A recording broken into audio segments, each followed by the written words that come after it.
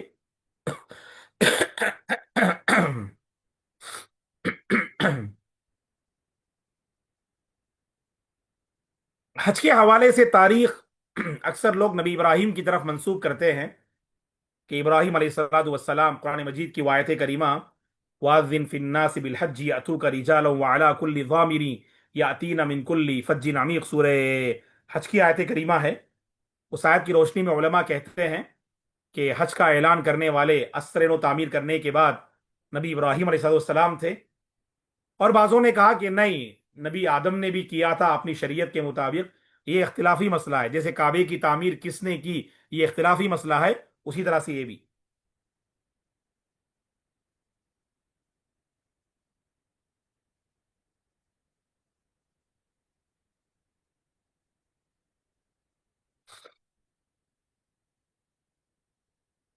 دیکھیے وہی ہے، بعض لوگوں نے کہا کہ نبی آدم نے کیا تھا، اور بعضوں نے کہا کہ نبی ابراہیم. یہ سب اقوال ہے. اور نبی آدم علیہ السلام کے بارے میں بھی کئی علماء نے کہا ہے. جی ٹھیک ہے، انشاءاللہ دعا میں یاد رکھیے گا. پھر 9:20 کو حاضر ہو جائیں. جزاکم اللہ خیر. سبحانک اللہم و بحمدک، اشہد ان لا الہ الا انت، استغفرک و اتوب الیک. السلام علیکم ورحمۃ اللہ وبرکاتہ.